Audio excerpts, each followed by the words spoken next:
मेरे प्यारे भक्तों, राधे राधे। दोस्तों, ये तो आप सभी जानते हैं कि शुक्र ग्रह सभी ग्रहों में सबसे चमकीला ग्रह है। ये हमें लाइफ में सुख, वैभव और संपन्नता दिलाता है। जिसकी कुंडली में शुक्र ग्रह मजबूत होता है, उस पर लक्ष्मी माँ भी अपनी असीम कृपा बरसाती हैं। इसलिए दोस्तों, आज मैं आपके साथ शुक्र देव की कृपा की एक ऐसी कहानी शेयर करने जा रही हूँ कि कैसे एक रहस्यमय आगंतुक उस गांव में आया और फिर कैसे शुक्रदेव ने अपनी कृपा से पूरे गांव को तबाह होने से बचाया। इसलिए फ्रेंड्स, वीडियो के एंड तक बने रहिएगा, क्योंकि कहानी के अंत में मैं आपके साथ कुछ ऐसे आसान से उपाय शेयर करूंगी जिन्हें करके आप सिर्फ ना तो सिर्फ शुक्र ग्रह को मजबूत कर सकेंगे और उसे एक्टिवेट कर सकेंगे, साथ ही अपने जीवन में सुख, वैभव और संपन्नता भी हासिल कर सकेंगे। तो चलते हैं भक्तों अपनी कहानी की तरफ।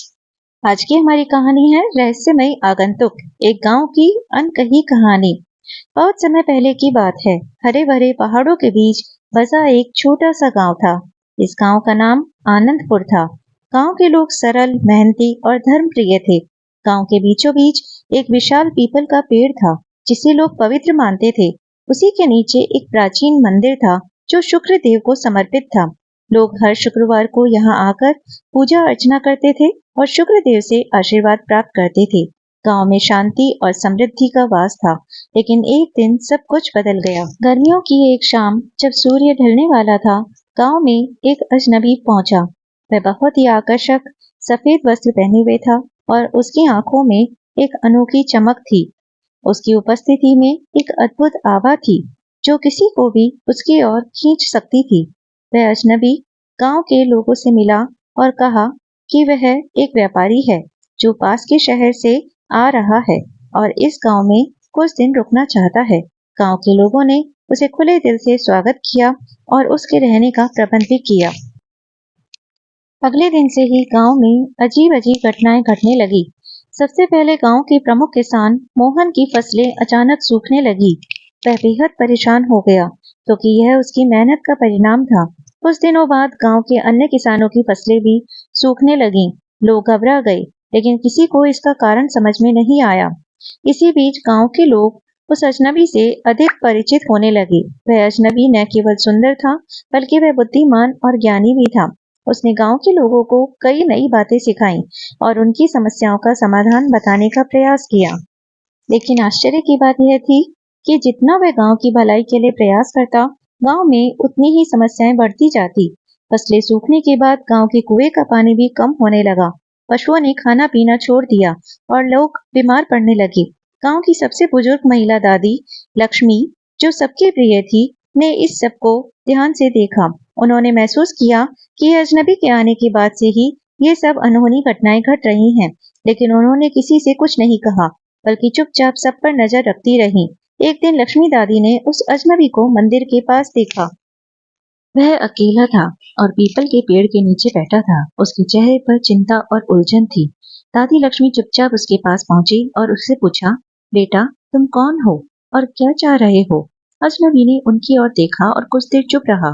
फिर धीरे से बोला, दादी, मैं यहाँ किसी विशेष उद्देश्य के लिए आया हूँ, लेकिन अब मुझे अपने उद्देश्य पर संदेह होने लगा है। लक्ष्मी दादी ने उसे समझाते हुए कहा, बेटा, सच्चाई से कभी भागना नहीं चाहिए। अगर तुम्हारा दिल साफ है, तो तुम्हें अपनी पहचान बताने में कोई डर नहीं होना चाहिए। अजनबी ने एक गहरी सांस ली और कहा, दादी, मैं कोई साधारण मनुष्य नहीं हूँ, मैं शुक्र देव हूँ।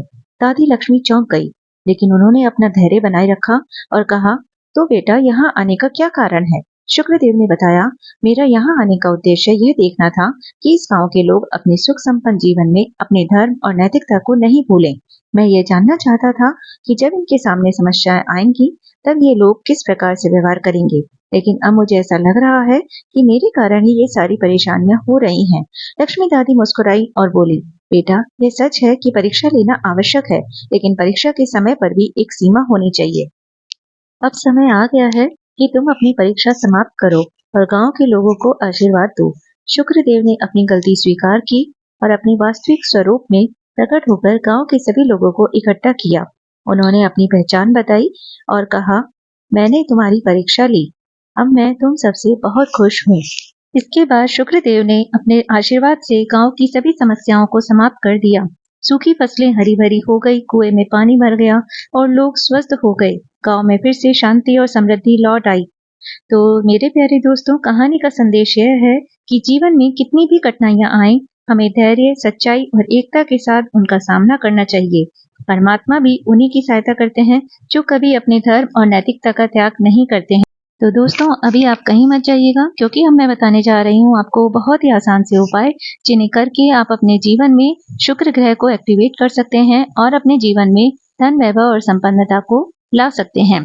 तो आपकी, हम सबकी इस तरह से हथेली में ये जहाँ पे शुक्र लिखा है ऊपर पिक्चर में, आप उसे ध्यान से देखिए। ये शुक्र ग्रह का एरिया होता है हमारी हथेली में। अब आपको करना क्या है, अब आपको एक इत्र की बोतल लेनी है। कोई भी इत्र ले सकते हैं आप, अगर गुलाब का इत्र हो तो ज्यादा बढ़िया है। आप वो बोतल लीजिए और जहाँ पे ये शुक्र लिखा है वहाँ पे 2 बूंद इत्र डाल के उसे आप मसलते हुए ओम शुक्र शुक्राय नमः का आपको जाप करना है। बस आपको 8 से 10 बार ही इसका मंत्र का जाप करना है, ज्यादा नहीं करना है। और बस आपको इसे मसल लेना है और फिर आप देखिए आपके जीवन में शुक्र ग्रह कैसे एक्टिवेट होते हैं और धन, वैभव और संपन्नता कितनी आसानी से आपके जीवन में चली आती है। अब एक और दूसरा उपाय है जो मैं आपके साथ शेयर करने जा रही हूँ। तो उसके लिए भी आपको एक इत्र की बोतल लेनी है। इसके लिए आप कोई सा भी इत्र ले सकते हैं, कोई भी सुगंधित इत्र होना चाहिए। पर आपको क्या करना है कि हर शुक्रवार को रात को सोने से पहले अपनी नाभि के बीच वाले पार्ट पे, जो ये बीच वाला पार्ट है जहाँ आपको एरो दिख रहा है, इस वाले पार्ट पे आपको 2 बूंद इत्र की लगा के रात को सो जाना है। और इस तरह से आपको हर शुक्रवार को करना है। आपके घर में धन, वैभव, सुख, संपत्ति सब कुछ आएगी और आपके फैमिली मेंबर्स में भी बहुत प्यार आ जाएगा। तो ये वाला उपाय बहुत ही प्रभावकारी है। आप इसे जरूर करिएगा और बहुत आसान सा भी है। तो दोस्तों, आपको मेरी कहानी और मेरे उपाय कैसे लगे, आप मेरे साथ अपने एक्सपीरियंस जरूर शेयर कीजिएगा। और अगर आपको अच्छी लगी हो तो इसलिए प्लीज ज्यादा से ज्यादा लाइक एंड शेयर जरूर करिएगा। मिलते हैं नेक्स्ट वीडियो में, तब तक के लिए टाटा, बाय बाय।